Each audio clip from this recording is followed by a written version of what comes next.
Here with Chris Bergeron, head coach of the Miami Redhawks. Miami drops a 4-1 decision at Omaha tonight to split the weekend series.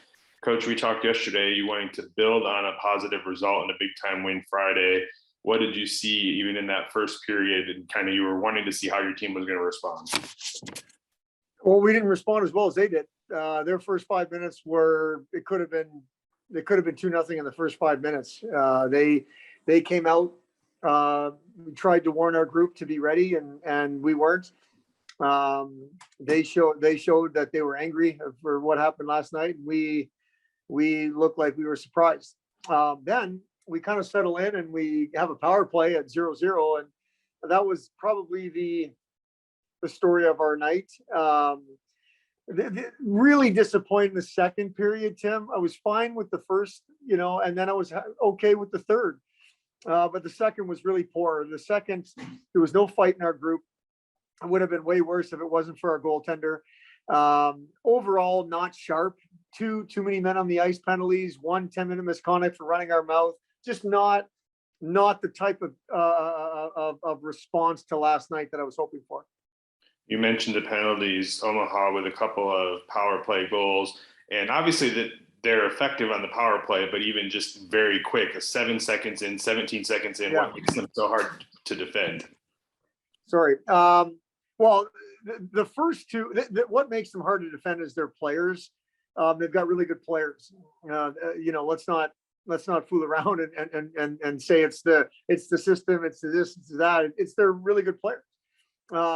But they were the two easiest power play goals you're ever going to score. And then on the 5-on-3 and a couple of the other 5-on-4s, I thought we killed penalties great.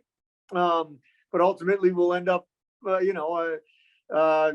just under 50% for them on the power play, which is no good. It was a special teams game tonight. I think we were 1 for 6. They were probably 2 for 5, something like that. They win the special teams battle, and as per typical, the team that wins the special teams battle wins the game. But I think what makes their power play really good is the players that's on it. You did get a power play goal from Matthew Barbolini, his second in as many nights. What does it mean for him to kind of get going offensively, putting the puck in the net, and then just that special play actually scoring with a between his legs move? Yeah, no, he's a guy that we obviously need going. He fought hard for the most part all weekend long.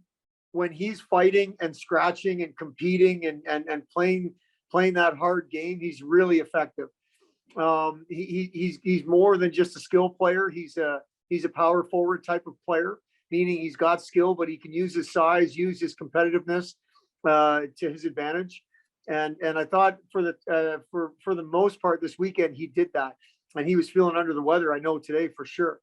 So he's a guy we need going. He did not get off to a great start in the non-conference portion of our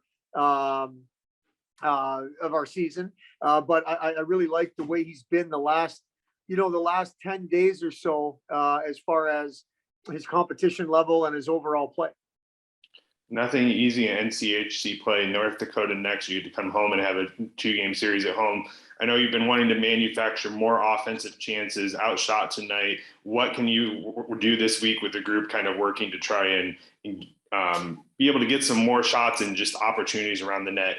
Well, I can tell you it's not going to get any easier. North Dakota's D-core is extremely good.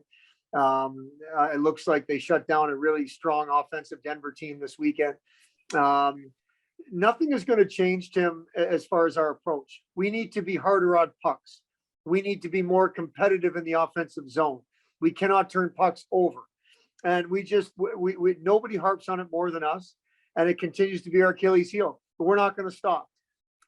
What I'm hoping again, and I'll say this out loud, hopefully that we can get a little bit healthy and get our full complement of 16 forwards so we can actually dress the 12 that deserve to play. And on the back end, we get a little healthy as well.